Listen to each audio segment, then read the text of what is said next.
If I'm to ask you, Jackie, when you were going for rehabilitation, did you realize it yourself that you needed rehab? One of the key factors to healing is acceptance.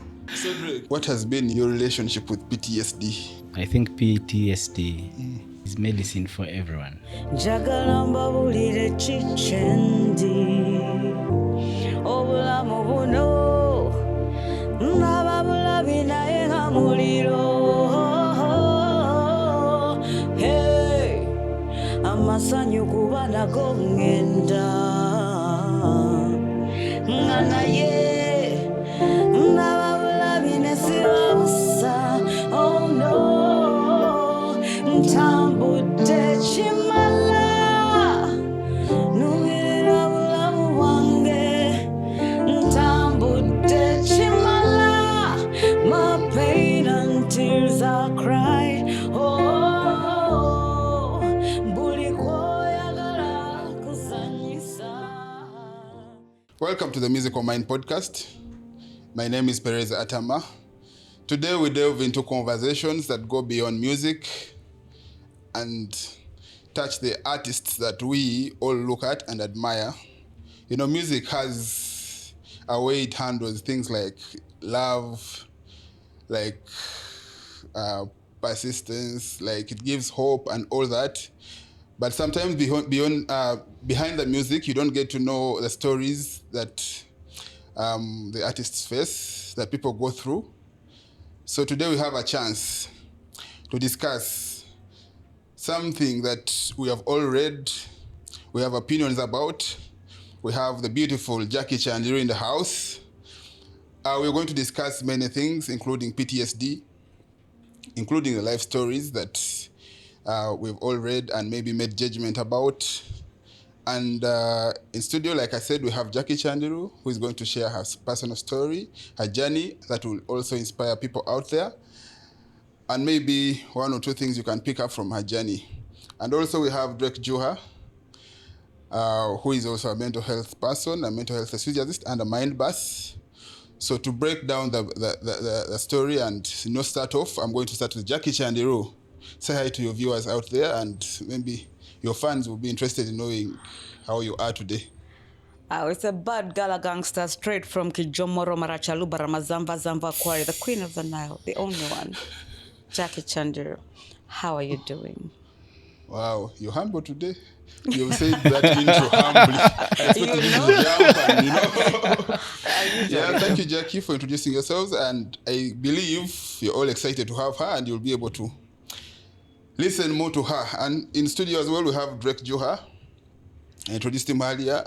Drake Juha, please say hello to your people. Hello to our viewers out there. We are happy to be here, and we are hoping to touch hearts by sharing different stories across so that we can inspire a generation. Thank you, Drake. Jackie, there's this particular song. Let's say I have a personal story on it as well. Of course, but I believe you have a bigger story behind it. The song that you sang. My keyboard person. Already he prompted it, so I suspected. I already have that, so we're going to start from somewhere there. Yes. I want to know what was in your heart when you were performing this song, when you were singing this song. Bollocks. Can I start? Please do. Wow. Arabadaba ding ding ding, alongside Jackie.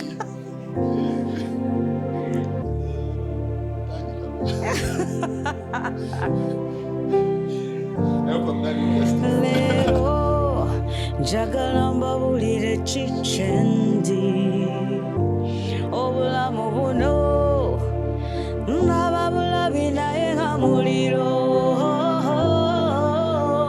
Hey, amasanyu kuba nago ngenda nga naye nababulabi nesibabusa. Oh no, ntambudde kimala numirira bulamu bwange, ntambudde kimala, my pain and tears I cried. Oh, buli kwoyagala kusanyisa.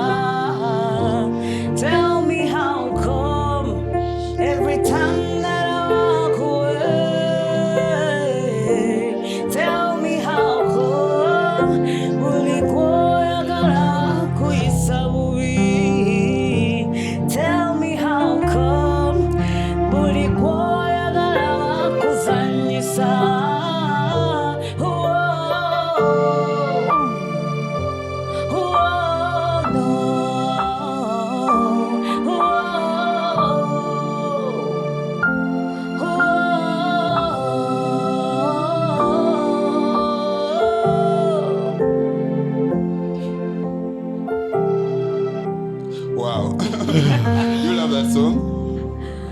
I don't know if I should love it or hate it. Then it shows that it is a real life story. Yes. Tell me about it. It is. That was my first real good heartbreak. I used to hear about that before, Good and heartbreak. I didn't know that such things are supposed to happen. Yeah. I guess I was brought up in this kind of family where, like, my mom avoided things that she believed were going to be painful for me. And the moment I left school, I went straight into like fame. And so she didn't have the time to brief me on some of these things. I So know. yeah, it's a personal song. You got famous before getting into Before a knowing relationship or anything. anything. Yes. Wow. No, of course there was those small times, somebody tells you I love you and you spend the whole night, Thinking about that. Yes. And the letter, sharing letters and all that. No, I didn't get to the letters sharing part. Okay. But there were definitely at that time there was somebody that you tend to think you like at that age, when you don't have any training for such things. Should we? Are you okay? No, I'm very fine. Right now, bring it on. Okay. Right now, bring it on. Okay, that's great. It's good to know that you've probably Yeah. in the process of healing. No, I healed a long healed time already? ago. Yes, and with God's grace, I'm taking it every day at a time. So whatever it is that ever comes to me right now, I'm good to go. You face it. Yes. Wow. She said it herself, so we'll delve into the questions that people are expecting out there. But before we go into the PTSD bit, for those that don't know PTSD, it's more of a human response to trauma. The things that we go through that maybe haunt us after these traumatic experiences. And I believe from what we just shared right now through the song, there was a bit of trauma that I hope there's no PTSD too. No. Since we said there was healing, but I'm sure there was some bit of issues after that, and I'm sure it went on for some time, and I'm glad No, not really. I can't It say didn't, there was issues. There was issues after, but like I said, because of the way I was brought up, I just had to find a way to get that small corner where I could coil up and just. And it was Vent only and known cry. to me. Okay, and to you guys today. Okay. Yes. Okay, now before we go deeper into PTSD and all other things that we're going to discuss today, I wanted to know what are some of those experiences that have, formed the person that we have here today, Jackie Chandiru. What are those experiences that have made the woman that we have today, the Nile, the queen of the Nile? Well, first and foremost, I think the biggest and the one that takes like the hugest chapter is my addiction. That was the biggest, like it completely had nothing compared to the heartbreak. The very first heartbreak, I got to write that song. And up till now, I've not yet written a song to actually describe what I went through. I was able to write songs for the other things that I've gone through, but I haven't been quite able to put my experience into words because it was that was the worst. That was the one where The epitome. Yes. I believe it was the epitome. So right now, if anything is ever going to happen to me, I will be like, psh, I've seen it all. Like, what are you going to do that's worse? Because that's the time that I faced judgment from the public, even when they didn't know exactly what was going on. They just judged me and the career. We started at a time when people did not consider music to be a suitable career. It's just like going to campus and doing MDD. Like, what are you going to do? Just music, dance, and drama, talk about what? So that was the biggest judgment of my entire life. And it tested me so much because one of the things that I don't like is to be judged.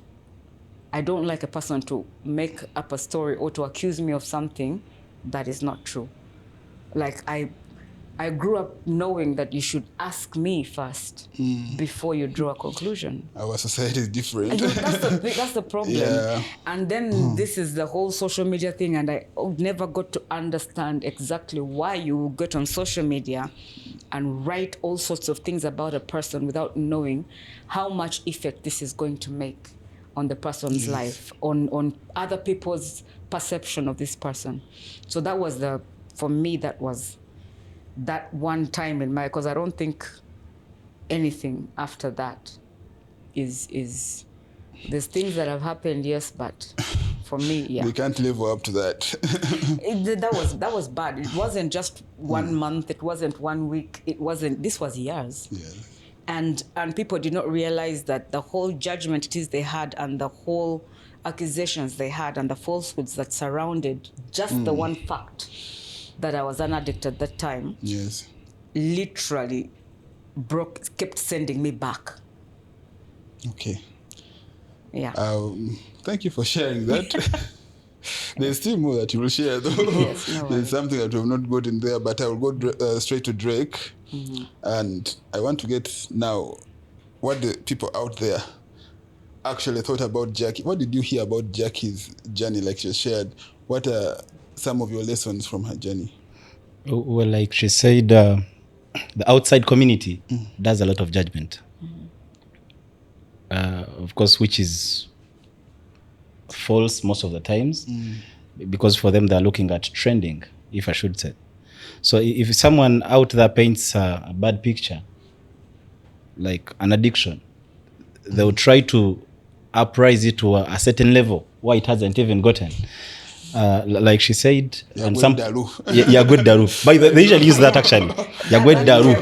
And then you're like, I died too. really? Yeah. And then you find this person now has gone into this mode of silence and isolation. And then out there people are like, chitufu ya good daru, tacharabika, actually in rehab.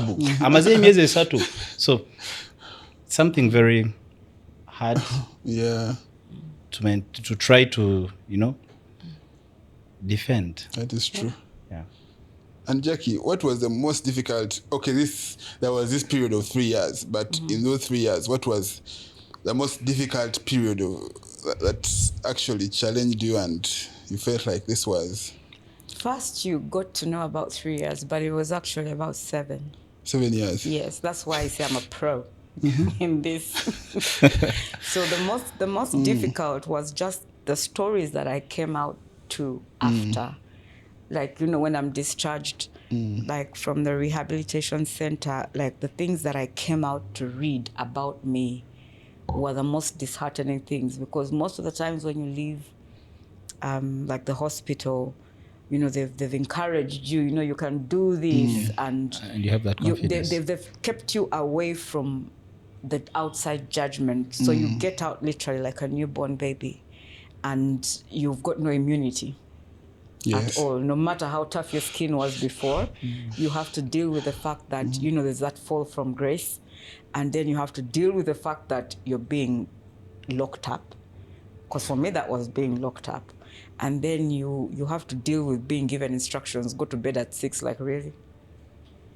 And then you finally get out, like, yes, I can do this. And then you get out, R.I.P. Jackie Chandiru. You're like, okay. I know.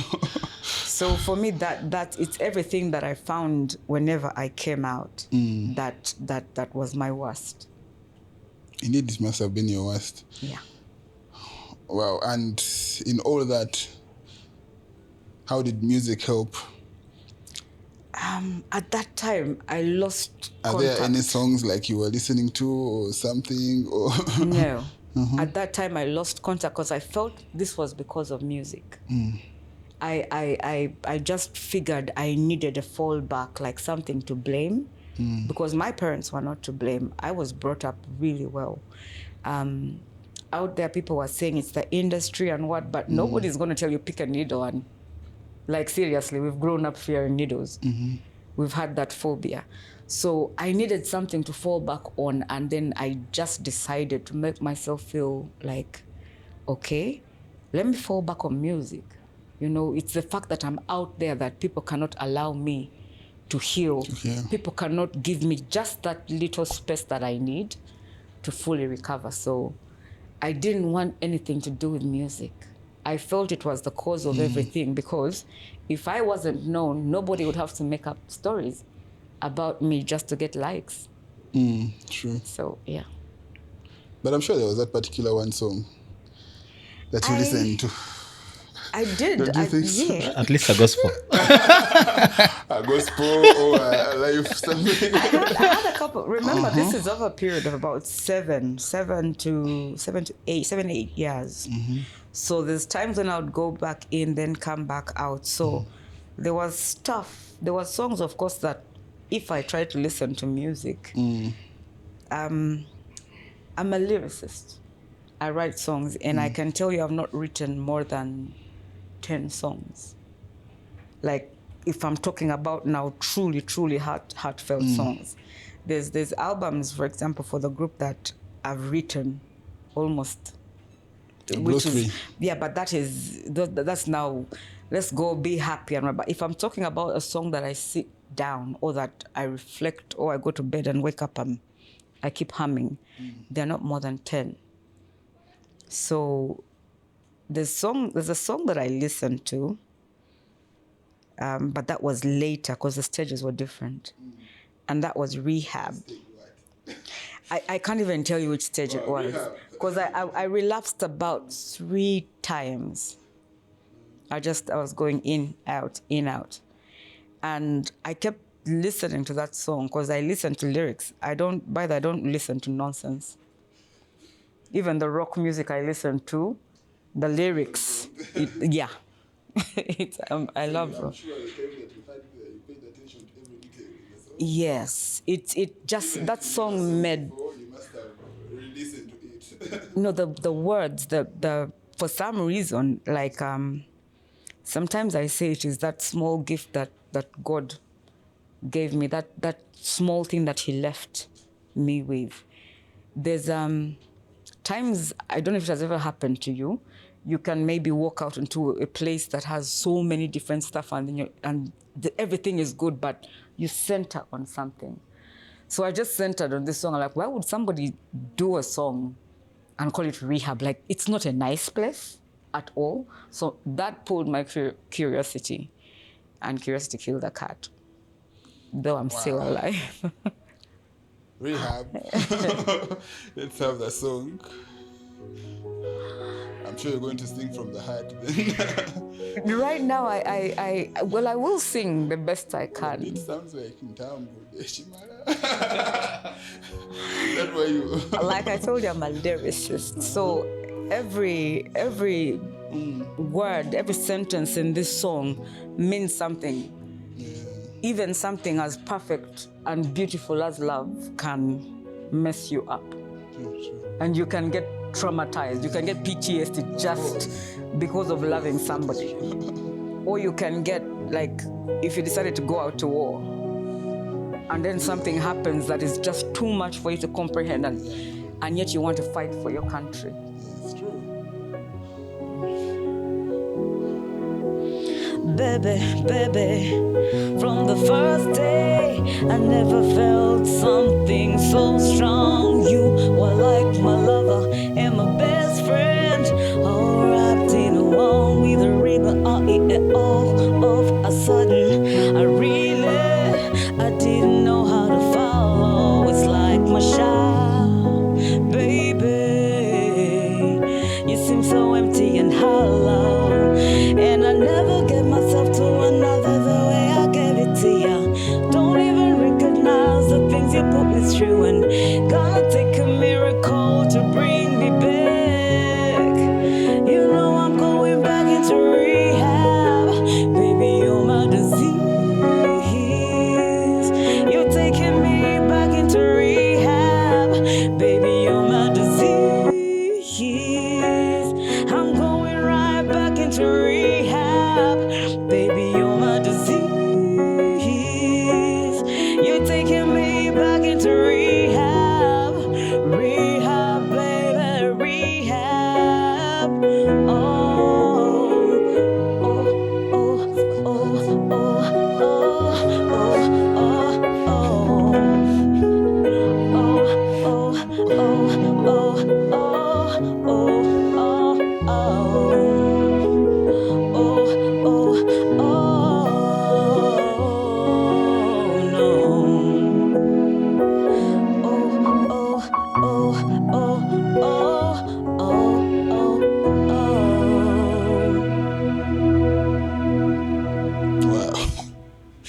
akaimba badoka manyi. Oh, I changed it a little bit. I changed it a little bit. Just give it a small face bit. That is when I feel when I sing it that way, whatever it is that can deter you, you're singing to it. You know you're Yes. taking me to You're facing rehab. it. Yes. Yeah. After listening to that song, Why are Drake, you so quiet like that, Drake? is there something you picked up from there? Yeah. I picked up quite much. I love the fact that she sings right from her soul. You know, music communicates so much, especially when you give so much detail into it. That's why most of the times you realize I keep that attention. I want to really feel what the lyrics mean. Very amazed. Thank you. Well, let me now go into PTSD, because the session is about PTSD. Of course, we're going to share it through the experiences, some of which we all might have gone through, because PTSD is something that we live with every day. It's not something that only Jackie Chandiru might have gone through or someone else, but you could have, like, say, the soldiers that go to Somalia, wherever, and fight and, get this serious stress or a traumatic event that will cause those memories coming back to them. You could have had an accident somewhere, and, like, personally, I had an accident when I was driving the Malaba Road, Kampala Malaba Road. For some time, I stopped driving. I feared to drive because those experiences would keep coming back until, of course, I had an opportunity to talk, to share, and someone told me that I wouldn't want to share though that part of the session, but it helped me realize that I had no much control in it, but I had to face my fear. And what I encourage people out there is to face their fear. We might have lost someone out there, and maybe you're still yet to recover from it. It keeps coming back. You have to face it. At least you have to seek for help. And there's this one person that we Ugandans lost, Mose Radio. Up to now, I still miss that guy. That guy's music. Do you love his songs?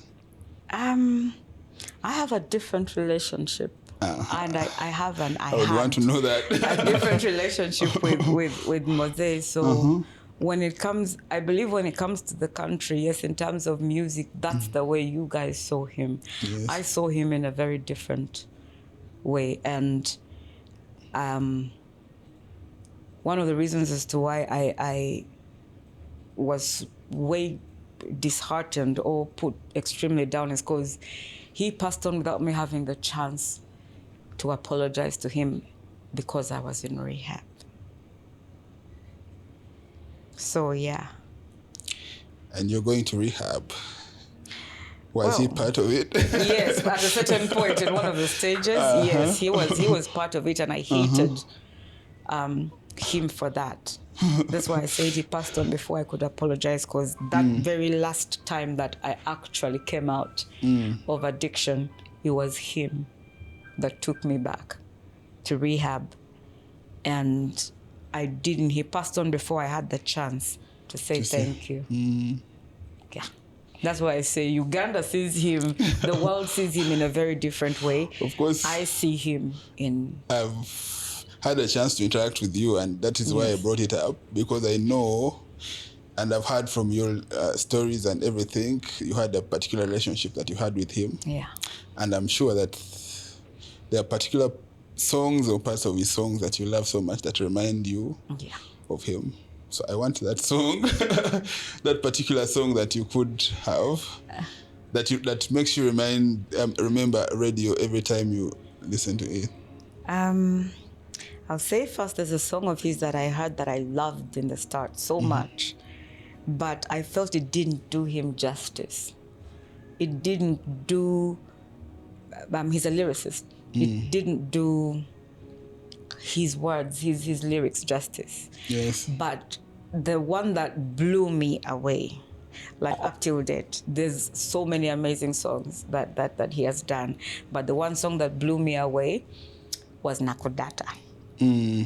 Because I love different cultures. If you notice, Yes. I love to sing in languages. I love to tease people's brains and for them to be able to ask, like, how did she sing that? So when he did Nakodata, it had this kind of, I don't know whether it was Indian or it was Arabic, that kind of, and like it captivated I know. me. and with a mixture of languages, yes. Swahili and all that.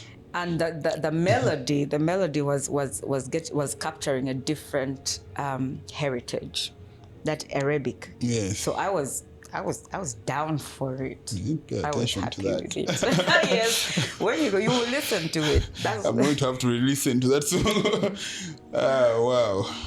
So I'm I'm sure I would want to hoping listen to the best backup singers are gonna do justice In the house, in the house. Let's try. Come on. Let's do it. Okay. Drake, you know Breathe that in, song? breathe out. Yes.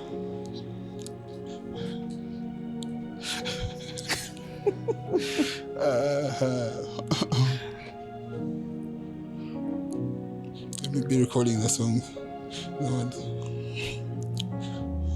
waliwo bye bakugamba baby zekyemmanyi kuziba amaaso mpulira tokyonesiga labo gitaddemu ebikwaso bogedde birungi basaba twawukane baba bubi betuba babiri kyawagane songa tenze nkwekutte n'omutima every day. Girl, I know this, I know you know.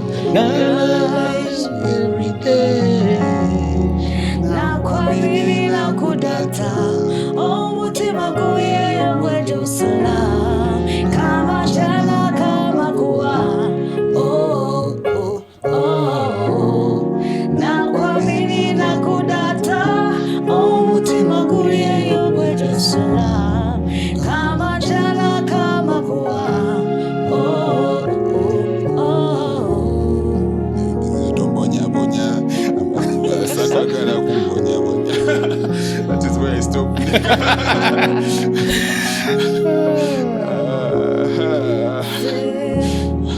Nakwamini nakudata omutima guliyo gwejusula kama jana kama kuwa oh, oh, oh,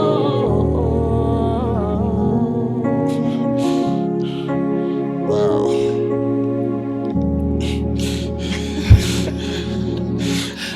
Drake, why are you not singing? Are not easy. Tugezaako, but No, you know, you're doing it, by the way. we're trying. It's good. Yes. It keeps us positive. So Drake, let's pick it on from there. What has been your relationship with PTSD? Have you faced it anywhere in your life? Have you had people, friends that have faced challenges that keep recurring in their lives?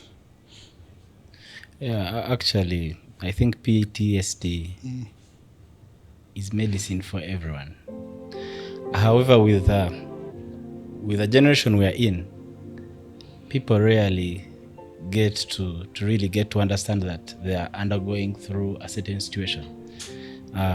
These days, we call it the gumite mentality, if I should say. You realize each and every person in this world tests it and has to test it. But due to that mentality, people usually have that feeling of this will come and it will come to pass. On its own. On its own. You find it's a societal situation that has been built into us, where you believe this has happened to me, it has happened to other people. They went through it, and I also go through it. But you realize at some point it depresses you beyond. When you're out in the public, you put up a smile. Yes. But when you get to your bedroom, You face your demons. and then you have to shed tears. And then Yes. you're like, well, tomorrow I wake up, go smile, no one will know this. And you find it really presses us so much. Actually, when we were talking about PTSD, I remembered of a scenario, and I had not come to realize it was a PTSD situation. I remember when I was still in high school, I was in my senior 4 by then. I remember we were doing a chemistry paper, and the building we were in had the basement floor that we were seated in, and the second floor, which is supposed to be actually the first floor, according to the architecture, got an issue. The paper was so hard, by the way. I was like, oh God, this chemistry paper, how many marks am I going to get? Because I was used to, getting into the exam, writing and coming out, and I feel I've passed everything. But then results come out, and I'm like, is this what I wrote? Or they marked me wrong. So as we were in that paper, I think that the floor got an issue. So it started collapsing from the top. Only to see we saw the people who were building jumping down. But the good thing, there was sand. So all of a sudden, the students started to run out. Actually, that's the time I saw that a movie can be played in real life. And in real People time. were, real time, yeah. People were jumping out. The glasses were cutting them up. But I was scared at that moment. I sat down. I first waited for them to first get into their messed up situation, because some got injuries. Their hands were broken. People were being bashed as they were on the ground. So after I got out, and lucky enough, the floor we were on didn't get any issue. It was just the floor up that got an issue. And I battled that for years. I had not realized it. It just came in my mind when you told me about the accident issue. I remember wherever I would be, any sound, let it be a trailer passing by, as long as I'm in a building, the moment that sound would come in my mind, I would want to run. Actually, I reached a time and I didn't want to be in any storage building, because I had a feeling of, this can come anytime. And it happened also like a month ago somewhere. Some funny sound came through, and then I was like, is it a floor collapsing again? So it's a situation that takes time. It's something that everyone goes through. It's strange It that is true. when I actually got in, I was asking, do you have fans? Do you have AC? Because I got claustrophobia because of a room that I was kept in rehab that was so small. I always felt I couldn't breathe, and I was always locked in. So if I get into a place and I cannot feel Breathe. air, I need to feel a breeze of even when it's cold, I start sweating. Like, it's something that stays with you, but like you said, it is something that heals. It's not as bad as it was before, because before I could not be in a space that is, I couldn't handle being in small rooms. Small spaces. It was just such a problem for me that I would fail to breathe, and then I start hyperventilating. And so slowly I've also realized that with time it reduces. But there's the trauma.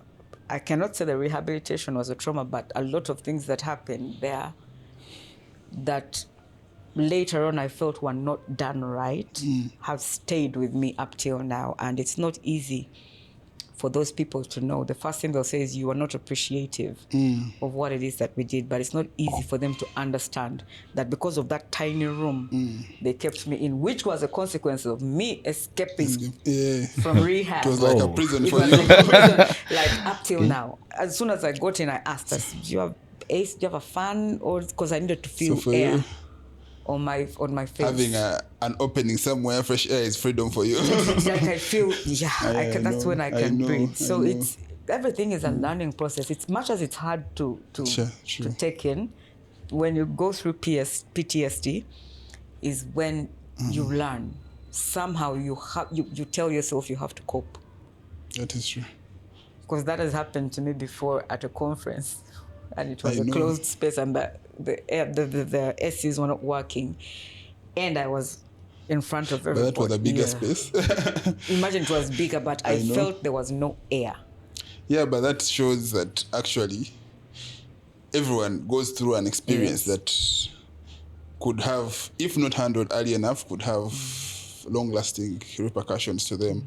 And maybe if I'm to ask you, Jackie, what are some of the signs people can look out for in case maybe they should seek help or something like that? Because in this case, when you were going for rehabilitation, did you realize it yourself that you needed rehab? Were you By you the way, were taken? one of the key factors to healing is acceptance. Yes. If you never ever accept that you have a problem, you are never ever going to be healed. Take that from me. At least I haven't seen anybody who has recovered without accepting that they have a problem. Yes. So for me, it like by nature, I'm an introvert. I don't even, my mom actually still asks up to now how I stand on stage.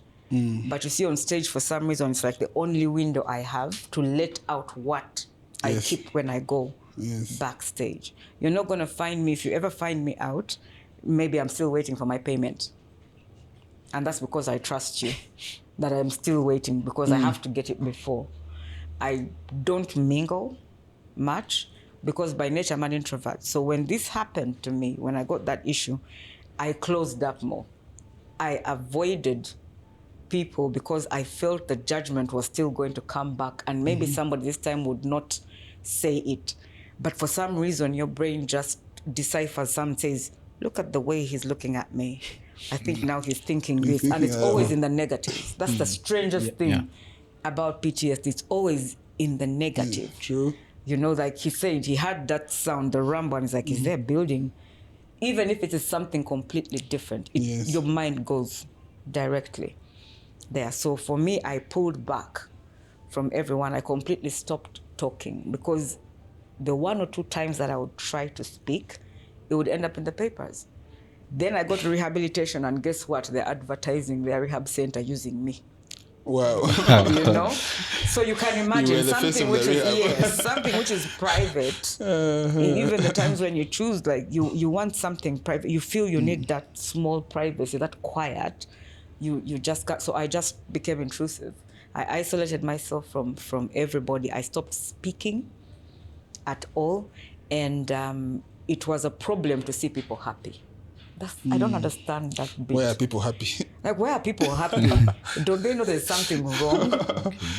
And just your... Do they know that I'm not fine? Is that what you say? Now, I felt the world was supposed to stop because of what I was I going even heard through. you saying that you thought the Blue 3 would stop. Yes, everything was because- supposed to stop. Music was supposed to stop. Why? Because these very people, the people out there, raised me up. Yes. They put me way up there. I mean, you're being called the Beyonce of Africa, the performer that's going to take people, like the continent, somewhere else. And now, all of a sudden, they're the very ones that...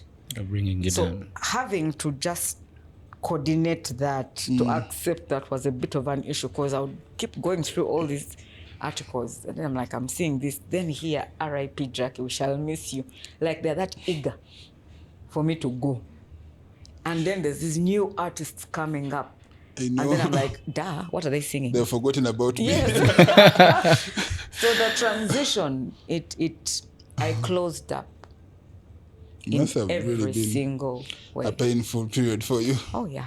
I told you it was the epitome. And then from your songs, do you have a particular song you are listening to every time? Your own song that you would play or something? I hated That's my okay. own songs, because at that, all the songs of mine that were out were the songs that were praised, that made people like give me that, you know, you're up there, you're this, you're that. So I didn't want to listen to that part of me. My trademark at that time was my pin, my lip pin. I took it out. And the weirdest thing is when I took out my pin and then I walked a People tiny couldn't. distance, they could not They could recognize not me. I was like, recognize these you. fools. So it is real. So it justified like everything it is that I was thinking at that time. And I just couldn't comprehend. Everything I blamed on music. It wasn't until I can't even say the 7 years was of the addiction, in and out of addiction, trying to deal with everything. But I've been clean for more than that. But for me to finally accept, because I'm not going to lie to you, there's times that I go through pain and the devil doesn't give up. And the first thing that flips Looks through my for new mind is ideas. now this capriflad in here. Imagine if you have like one cut short, like a 1 Up to milligram. now? I'm telling you, the devil does not give up. That's the reason as to why I know I'm special. I'm supposed to be alive, because the guy still bothers me up till now. I know. And the thought comes in, 1 milligram can sort you, or even half can sort you. Or imagine now if you flip it with ketamine, it can sort you, and you're like, seriously? You're saying those big words some people don't know. Now, ketamine. Those are very they're opiates. Literally, they're used in pain. They're medicine. Yes, They're medical. yes, Mainly for pain. Now, pethidine is like the third on the scale when it comes to those deadly. There's morphine, there is methadone, pethidine. They're there. They have their the way It's you good have that the you actually- that the periodic table. Now those ones. Number 1, number 2, like that. Yes. Now pethidine is number 3. It's good that you actually break it down for someone out there, Yes. because people out there thought, alikunjaga. Trust me. or Until something. now, until there's times that I go, not even so far back, I got on stage and somebody spoke, a lady, when everybody else is happy. That's why I say the devil has really catfished coming me. for you. The guy loves me for some reason. I don't know. Yet he's not getting me.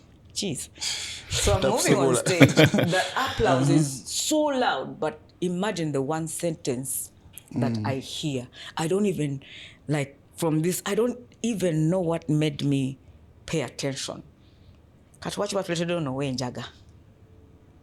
And imagine you're walking on stage to sing your first song. The very first song you're going to sing is Champion. And you're walking on stage, the And you're applause hyper. is there. Champion should be hyper. And just this one person, just this one statement Put you down. put me completely down. So I had about 3 seconds or so to get to the stage, because the intro kept playing. I was a bit far. They kept playing the intro. So by the time I got to the stage, I did that whole show specifically for that lady. And when she stood up to dance, I told her to sit down. And when I was done with the show, I walked to the table. I said, I hope you enjoyed the show. No munyewe njaga. And I walked off. She did not say anything after that. And then she came to see me after that. Personally. No, that is the time I don't have. So it's if anything ever happens to you, people need first and foremost to realize that nobody's ever going to let it go. They will hold it against you. Now for me, I'm a little girl from Maracha.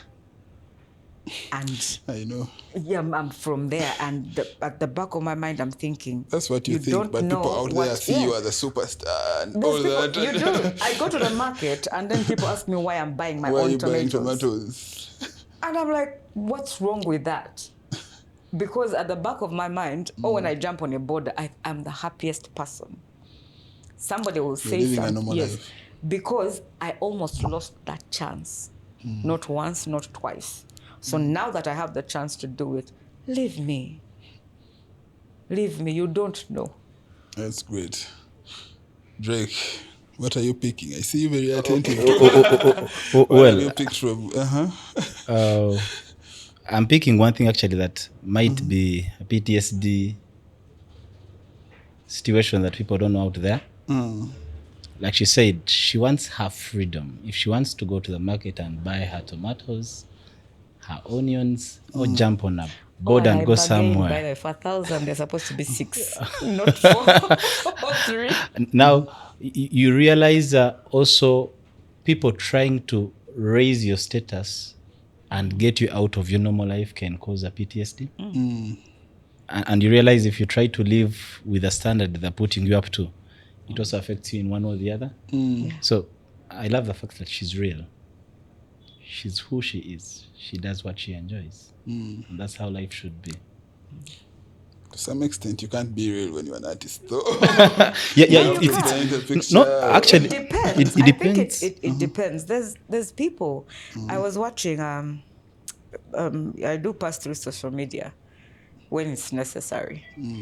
There's an artist, a guy that was extremely back our time. He was very brilliant. You know, the guy was always smart and always used to wonder where does this guy get his clothes from. You know, he looked like the 50th, not the one of Massacre. Not- It looked like I think I know that. he dressed, yeah. And he had this interview where the guy was real. Like he spoke. I got to a point, like I believed in certain people that I could grow with certain people, and guess what? Nothing happened. They let him. Then somebody comes out and then, you know, gets to handle maybe accommodation for him or something for like about a year. And the guy was grateful. Now that's being real. When you accept, which is what I spoke Yes. about in the start, when you accept that you have a problem, then it will become way much easier for you to deal with a whatever problem. it is that With is going to whatever come. problem that comes your way. Yes. And indeed, it is about acceptance. Yes. And like we've shared, it's good to actually know that you have a problem, accept that you have a problem, and talk to someone, seek help. And if you have someone around you, maybe they could help. I want to know from Jackie, and Drake also shared his story. What was the role of family, of the people around you in your healing process? Oh, family. Or maybe family wasn't around you in the rehab, but what was their role in your healing process? Family, first and foremost, I would like to say I misunderstood them in the start. Because for my specific situation, I felt that they didn't understand me. First and foremost, my addiction was to a painkiller, Yes. not to njaga. I wished at one point it was to that, because everybody kept saying that, and I'm like, so why don't I ever try it? I coughed like a problem, trust me. You tried it? I tried it because I'm like, let them say something that is real, that is true. So I misunderstood my family in the start because I felt they didn't understand that I was in actual physical pain. But you see, for them, they saw beyond that. See, when I speak a lot about, I'm a spiritual person. When the devil sets out to get you and he cannot get you in any other way, he will find just this one small loophole, this small crack. Now, for me, with the schools I went to, with the education level it is that I had, with the family, the way I was brought up, surely nobody should think that I didn't know about addiction. I just didn't know something that is medicinal, like a painkiller. I didn't know that. And then later on, as I keep like trying to find out about what it is that I'm going through, why people don't understand, I realize even taking mere soda or staying up on phone 24/7 or laptop or coffee, caffeine, that is an addiction. Addiction, yes. And right now, most people are everybody, there are people on who phone. work on, they're on phone. Yeah. There's people who cannot start their day without coffee, Yes. without a cup of coffee. And the weirdest thing is when you take it, you feel energized. There's just something strange when it comes to dopamine. So when the devil chooses, so for me, I had this health issue.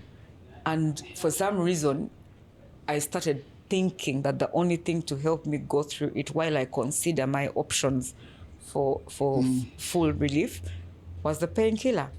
And boom.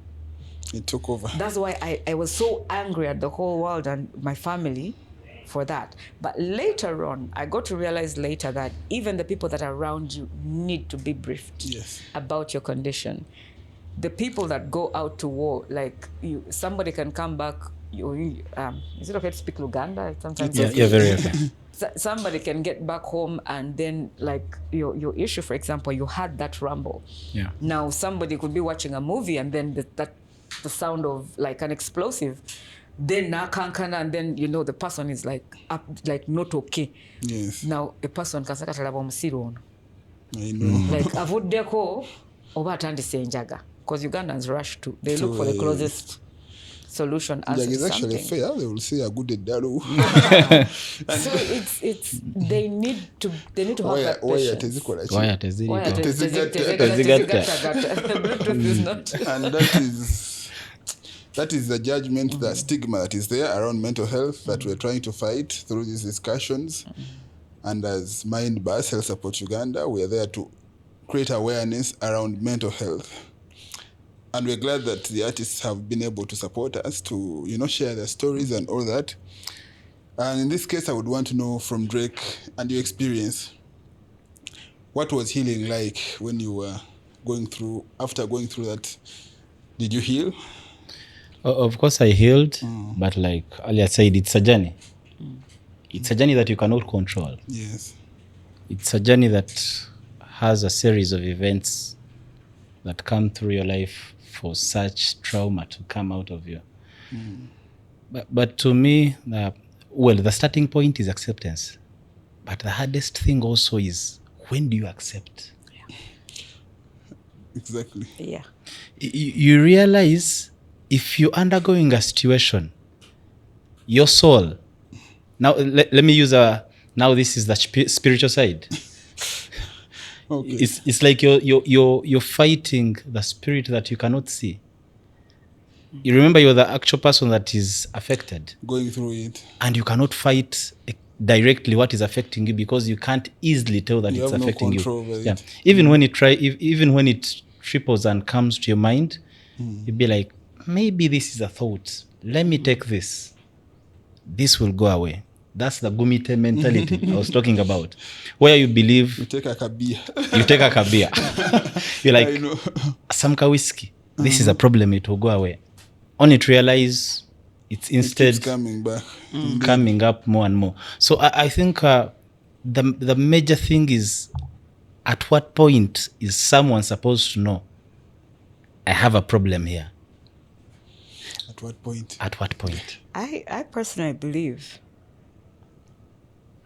you see, that's where partly the way you were brought up comes in, because the truth is, when it comes to things like PTSD or any traumas it is that you ever go through, for me, I personally believe it is the work of the devil. Because there is nothing that, the devil is not a person that, a lot of people, there's atheists that don't believe in certain things, but if at all you sit and think about it, a person that has created you would not want you to suffer.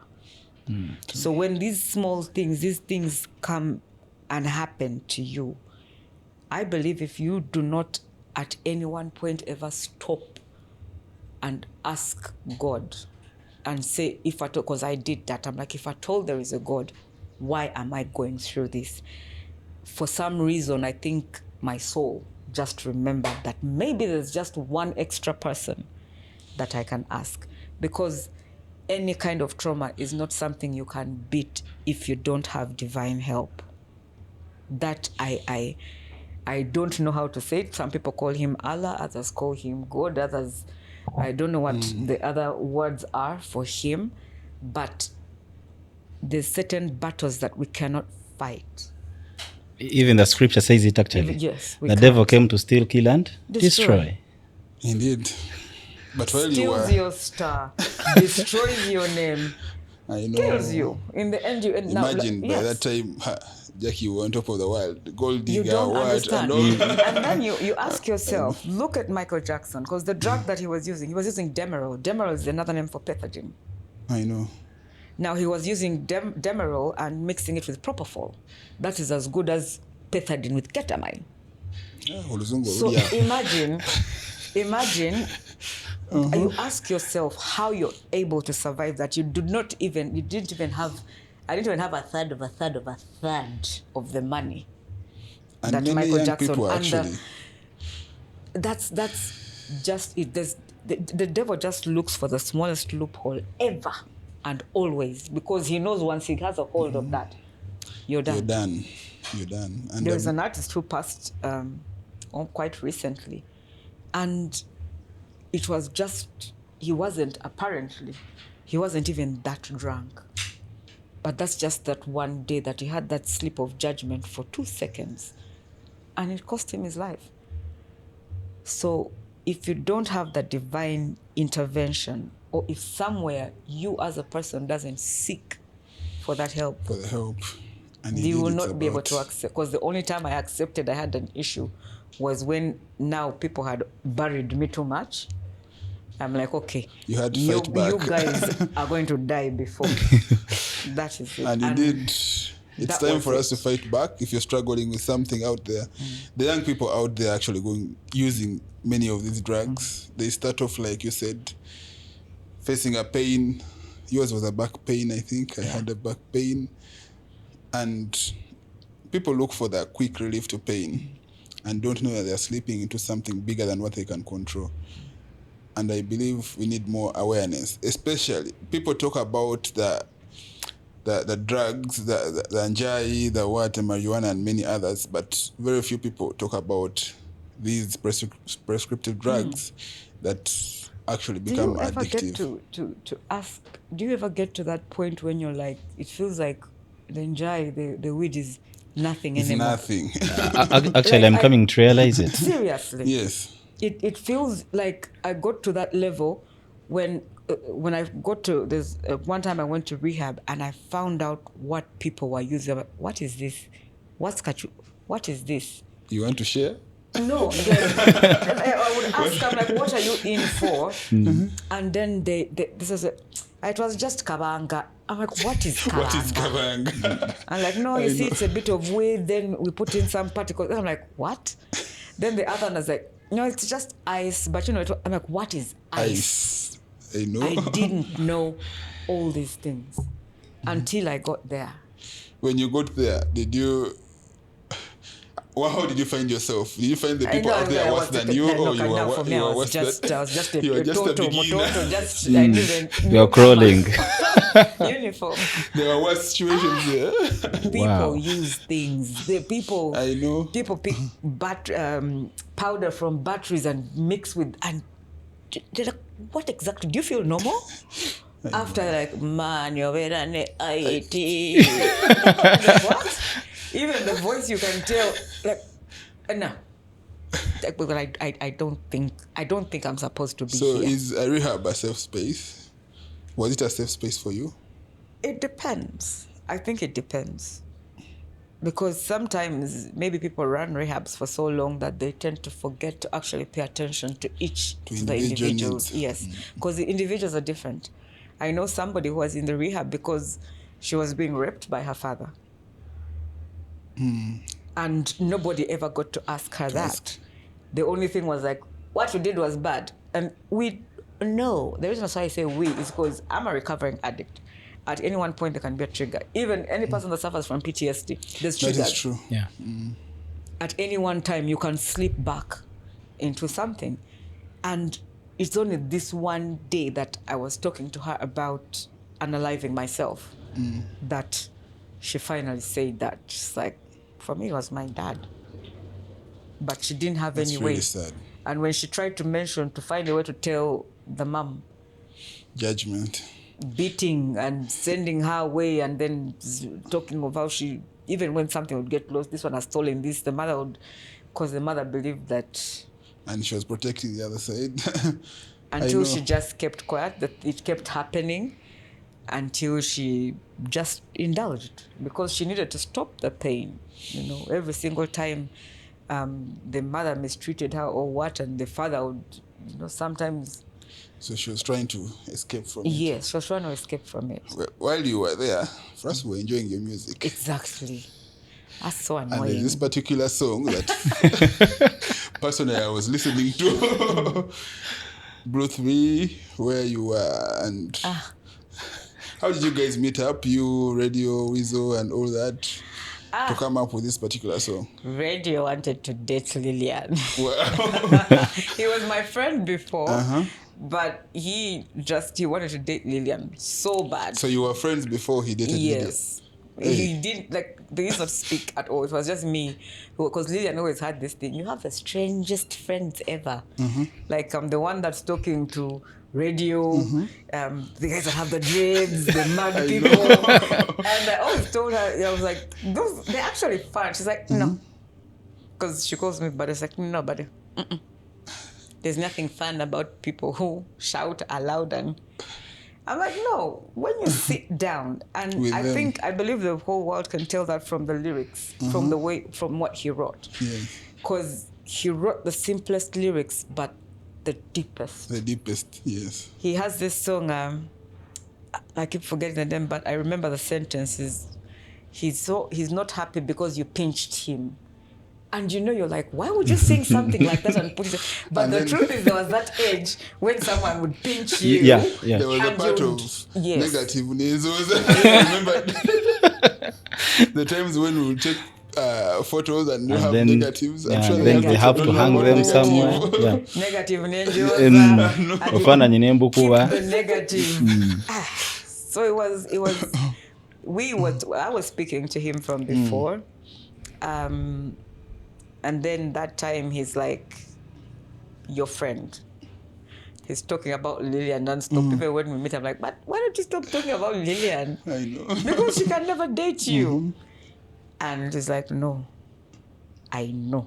He was sure of himself. For some reason, he was. And for me, I was just like, it's not happening. So he pushed. Then I was like, you know what? I think one of the best ways that you can have more time, when I got to realize that he was actually serious about her, is by doing a song. Yes. Let's do something. You're not easy. And then he comes up with the most annoying song for us to do first. I'm like, no, this is not. There was another song before that. Yes. That some other artist sang. I will not mention the title. Okay. But I was like, this is not blues free. This is not blues free. I believe with what Radio and Weasel are, we used to call them the animals, by the way. I used to call them the animals. And I just was like, we can do something much bigger than this. You're a good writer. Lillian is an amazing vocalist. Weasel is like, has energy. And for me, I'm a person that fits anyway. So I believe we can do something better. So we go to studio, record the first one, and I'm like, nah. You started. Yes. So when we go back earlier, I just remember telling Benon, I'm like, because it's Benon from Swangs, who did that song. He produced the song. Yes. I said, we've got to do something that has to change the face, because they expect us to do what we've done with Radio and Weasel. That's expected. With Blues Free, it's not expected. But let's find a middle spot. Something different. So we went earlier. And that was it. Like, I was like, play something. Just play something. And he's playing different melodies until he just landed on that one. I was like, that one. That particular one. Yes. Are we ready? So, my amazing backup artists. The formidable team. I know. I hope this time you're now ready. This is Drake. Breathe in, breathe out. I realize when I breathe in, I don't. Let me first remain the way I am. All right. 'Cause in my eyes, you sparkle like a star. When I dream of you, it's you I long to please. When you walk on by, I catch your scent and it's all. Me now to a pamoja, wild and free, baby. Mpenzi wangu, Naenda wapi? Kutoka Monday to Monday. maybe I'm thinking of you.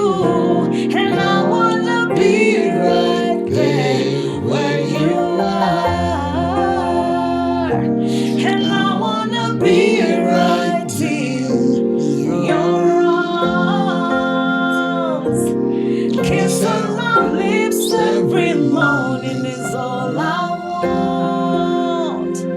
Where you are, where you are,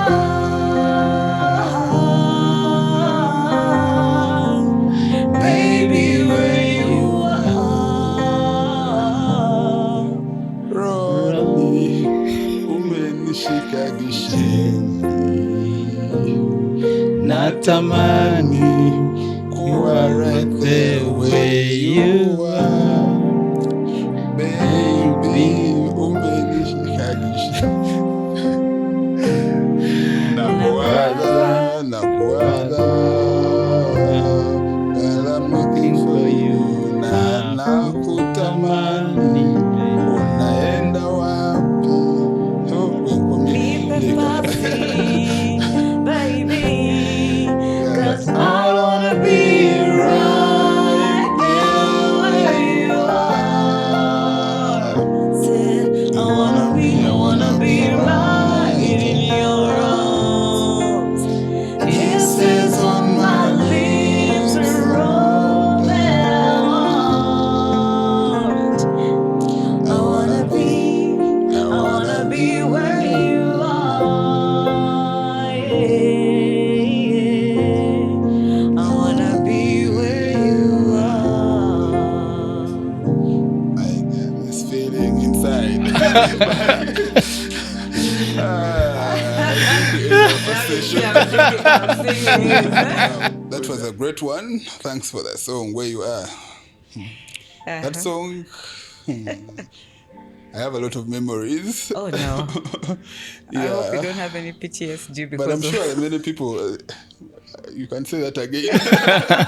So yes. Many people of our generation that listen to that song, really, there's no better song that has ever happened. Better collab. I hear people talking about collabos, but that was the best. That was the best. History. It was a mashup. Yeah. And now, there's something I want to know from you, because you've lived some of these experiences. People are looking up to you out there, and I'm sure they have something to learn from you. There's a lot that is going on. The drugs, the prescriptive drugs that you've talked about, that people are using every day to handle pain and everything, they think it's just for, I'm using this. There's a young person I saw, and they had scars here, and they were like, it's not that serious, just one side. I'm just using it for pain and all that. But whenever they feel pain, say a headache, they say even a Panadol can't help. They have to use that. And now even the cases of suicide have increased. I don't know what your experience is around suicide. I've not heard that from your story, but I'm sure there are people who go to the extent of wanting to commit suicide. Oh, that So was what message? That was my word. Suicide. I attempted suicide 6 times. Wow. 6 times. Yeah. We're lucky to have you here today. Who are we? So what is your message to the young people out there regarding that? First and foremost, God. People underestimate the power of that gentleman upstairs, that it hurts me sometimes when I get to hear the way young people speak now. And I attempted suicide 6 times, and I believe within those 6 times, I strongly believe what I encountered was the spiritual world. Something which I didn't think, well, I was brought up knowing about it, but I actually encountered it one of those times. That's when I got to understand more of these traumas, these things that we go through. And you spoke of a person that you met that has scars. I'm full of scars, because you get to that point when you cannot find a vein anymore, and you just inject anywhere as long as the mind tells you it has entered your body. Now, the weirdest thing is, I'll tell you something. I'll speak on side of what I went through. 2 things actually. When I told you about my claustrophobia, my issue, as soon as I move with a fan, a tiny fan. I have like 7 of them. So the one that I find in a handbag that I've picked, God, like I'm thankful, I can feel some air. So I kept telling myself that this is just one small scar. It's going to be fine. But the lessons it is that I learned from those scars, up till now, I can't get rid of them. It got to a point when I started filling my body with tattoos just to cover the scars. Until I learned to accept that this is your punishment for what it is that you did. There is no way that you are going to abuse.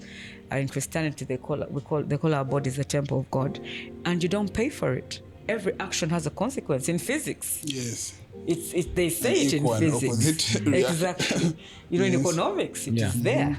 It's just when you do something, whether it is good or bad, there has to be a consequence. There has to be a reaction. So for me, this was it. And I did this for 7+ years. And what God did to me was just take these things slowly away from me. These young people use whatever it is that they use because, one, they are still under guardianship. They don't know what it means to sit down and to have to pay a bill. There's young people that I meet and parents tell me, talk to this person. I get in, I speak, because I don't believe there's anything that I cannot discuss. And I walk in, I speak to these people, and I come out and say, I only need a couple of months. And they're like, doing what? And maybe if they facilitated you, they feel it is too much. And I'm like, I know what I'm saying, but in case you feel free to try. It's because of the mentality of the fact that these kids know nothing about responsibility. These kids know nothing about consequence. When it comes to suicide, do you know what they will tell you about it? They'll say, you just sleep, you don't think of anything, and you wait for judgment day. And you're gone. And you're good to go. That's what they believe. So I believe people need to be taught about consequences of certain actions.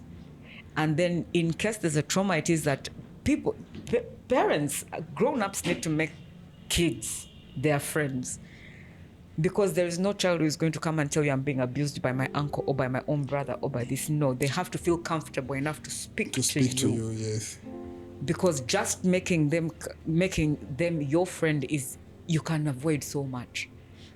If somebody ever spoke to him about that incident, nobody, like to me, if I hear a rumbling sound, the first thing I'll think about is kickboxing. Let's get ready to rumble. I will become happy. But for him, it's a different thing. Feeling, yes. Now for him, he's comfortable here. For me, I was dying I needed fresh air. Like even to just a breeze for 1 second, I would be fine. Wow. So if we cannot talk to young people from the start, if we cannot treat certain things, if we cannot understand first and foremost, because nobody will ever get to understand. Indeed. And that's why I bring in Drake. If there's something there something particular that you want to share with someone out there, a particular message that you want a young person to pick out from your experiences in regards to PTSD and facing trauma, what would it be? I love using the Bible so much. Jeremiah 29:11. Excellent. He alone knows the plans that he has for us. Plans for prosperity and not destruction. And why am I bringing in that? First of all, God first. And as Mind Bus Health Support, we are happy and lucky that God has called us for a purpose. I call this a calling. Yes. So if you're out there, you're facing any situations, any hardship, you're getting into any types of addiction, whether it has been medicinal or any other types of drugs, as Mind Bus Health Support, we are here to help you.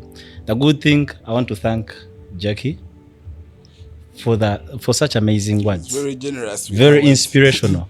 I'm very sure someone out there is going to get touched. Yes. Because you realize one of the things that people fight for in life is fame. And I would almost give everything. To be famous. No, Not to be famous. famous. Wow. But at the same time, I would not be the woman that I am today if I wasn't famous in the first place. If music, but you love music. I love music. But you don't want to be famous. You spoke about music being therapy. People listen to Celine Dion. By the way, she sings without understanding much of what she sings. She has a beautiful ear. When she crams something, she just sings. Somehow her emotion, that's a natural gift. So music is therapy. But I got to the level where this very therapy.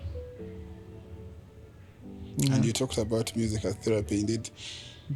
There are particular songs you haven't let that you dress sang. finish, by the way. I can't even It's going to pick it on from there. The particular songs that you sang in your days in Blue 3. I don't know how. I don't know which writer was that. If it was you guys are so special. Silver Chagulanyi. Yes. Man, those songs are classics. Those songs never get out of people's minds, because I'm sure if you played that song, 80% of young people would sing that song, like they were there when they were being produced. No. Oh yeah, wait. They would relate. I know this song somehow. Yeah, but I love that song, and you love it. Oh, it's one thing as fans loving songs, and the artists maybe they're just singing for no, it's when you grow up, sometimes it's when you get to realize that certain words are extremely beautiful, and the words you just want to hear, you long to hear, but they're not usually put into. And they're easily sung. They're easily sung because you feel what you're reading, you long for that, but not many people fulfill it. I watched, I think, a show of Cindy when she was performing that song, and the whole field was singing that song. We don't sing that song. I find it strange to sing it, actually. I sing a verse of half of it, and the rest I let people sing. The people sing? Yes. Let's plan to sing. Please sing for us the song. Okay.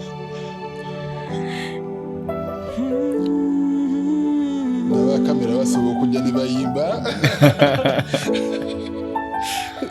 They say the crowd sings the song more than the artist.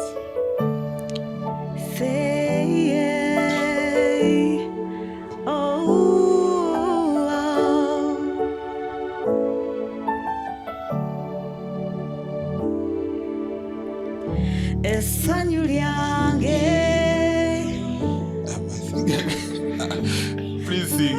I will follow from somewhere in the middle. Amagezi gange byanabyenkola mbikola kubera kwe anyabongo zemanyi nti obulamu bwange buyimiridde bulamu bwingi abalala yotalabaho buli kimu kiba tekingasa bwanga tolinange njagala wakabanga kaba nawe ngasanyuka nawe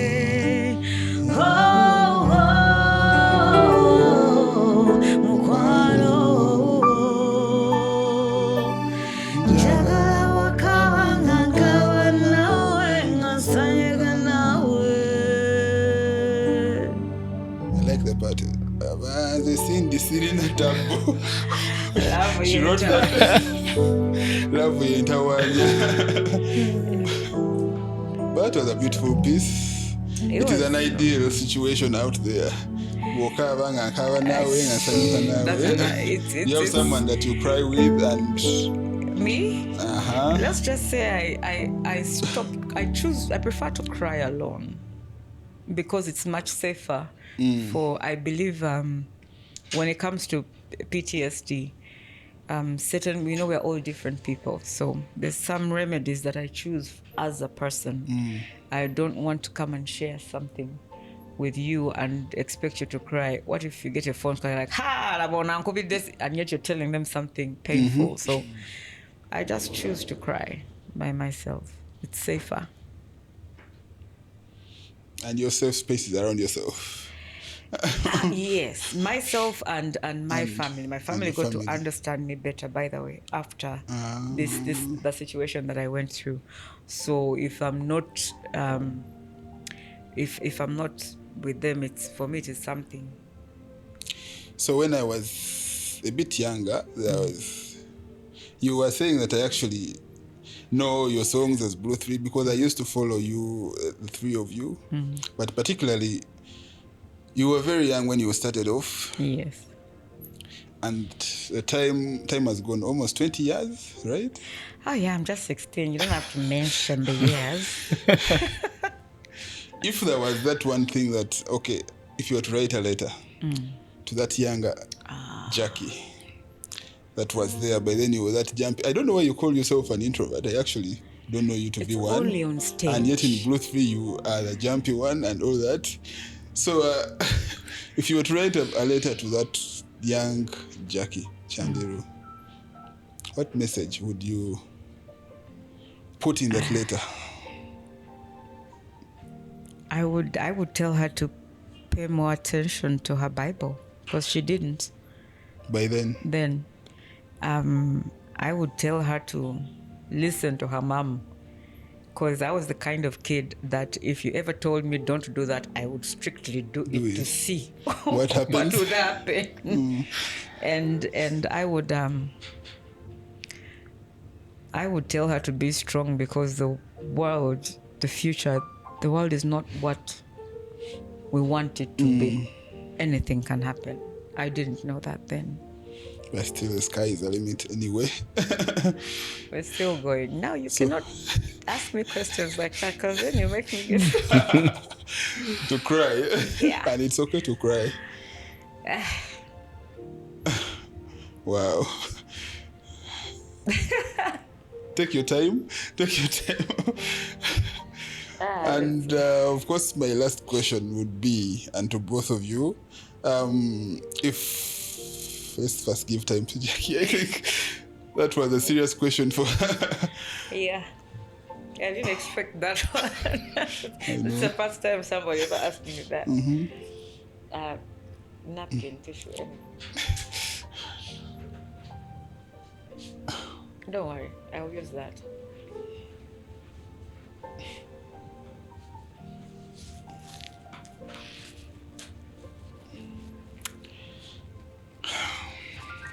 Oh, apologies. No, it's very okay to cry. It's very okay to. It helps you, but also to the viewers out there, it is okay to cry because it's the only way you can. It's okay not to be okay. It's okay not to be okay. Because, society has this feeling when they see you crying and, No, actually, they think famous people, celebrities don't cry. And when you cry... so cliche. One last question to the both of you. If PTSD is there for all of us to live, maybe there are those that have not gone through it. Then what is the end like after it all? I didn't ask you, I think I asked him, what is healing like? What is the end? Who is the Jackie we have right now in front of us? The people may not know who we have right now after the experiences, all the experiences we've gone through. I believe the hardest part of everything is the healing. You will have the problem, it will be there, and that will be there. But the healing, the acceptance, that was, for me, that's the hardest part. But I would want people to know that anything can happen in life. It doesn't, whoever thought that President Bill Clinton would have the issues it is that he had. Yeah. This was like the cleanest person ever. And the world's number one. The world's number one person. But you see, in like 5 seconds, it flipped the other way around. Yes. So people need to know that anything can happen in life. So it may be worse than certain things you expect. It may not be that bad, but just prepare for anything. And if at all you get to that state, find someone to talk to. Yes. I'm happy that the young people have got this podcast to listen to, and then there's people that can come and speak about the experiences here, because they don't know. The parents are like, people are disconnected True. from the youth. So this is something, maybe to you it may seem small, but it's not often that I shed tears. So if I do, then it's blessed. I know you so well, so I know it's a blessing to our podcast indeed. Yes. Drake. Don't cry, please. Well, You could also bless the podcast. I could also bless the podcast. I believe the past shapes the future. Yeah. And the different journeys we go through do not impact us as individuals, but someone out there gets impacted. I'm sure there's someone out there who has just started their journey.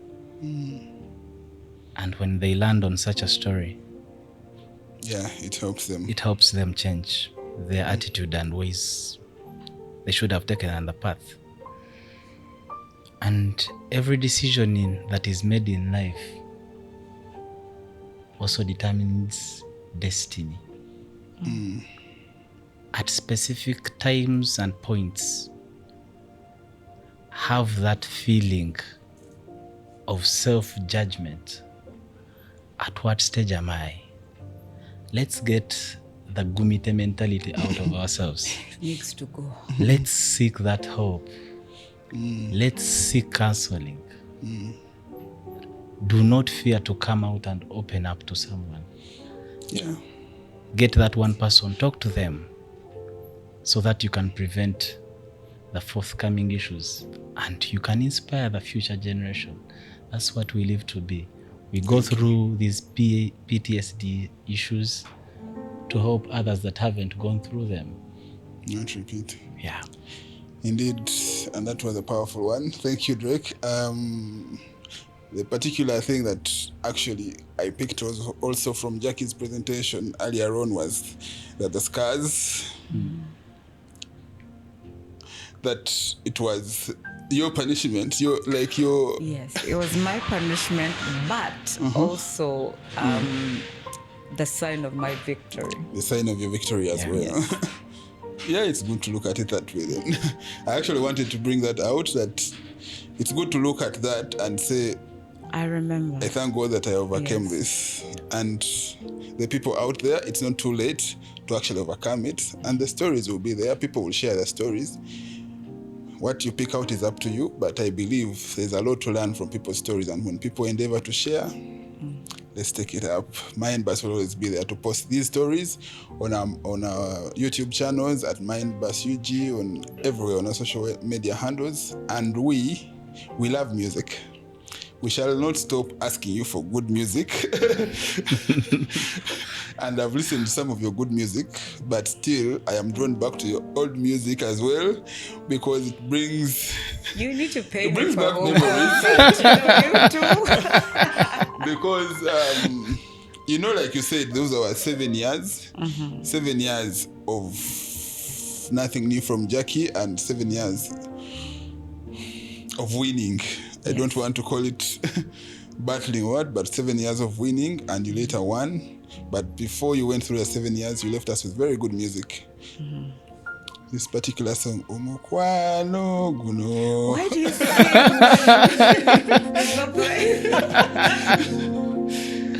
We can sing that song as we close today's podcast. I'm sure we have all enjoyed and learned something from this podcast, and more of them will come. We have had Jackie tremendous times as Mindbus, and we shall always have her because she's our friend and she's always willing to share. So, Jackie, over to you. You're the expert in this. Please help us close with that beautiful song. I know it's always hard because you were 3 and you had, but I'm sure those songs, everyone knows them. So you should also know them. Zijukira chetwasokeri, zijukira chetwaita, banji baloza nti byapa, twamalana ebizibu bye twafuna byo byayongera kutunyweza ebigezo by'ensero bingi naffe mazima mwe twayita awatali kyabugagga kyonna olina nze nange nga nina ggwe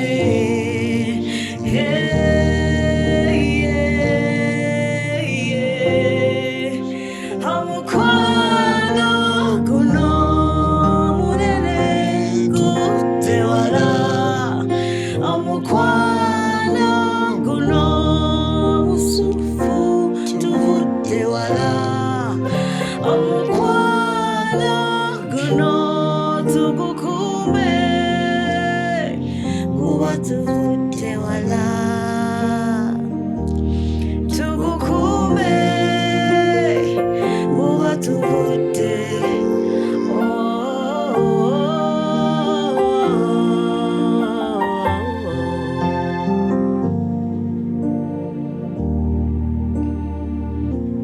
Wow. Tuandika mazeyo.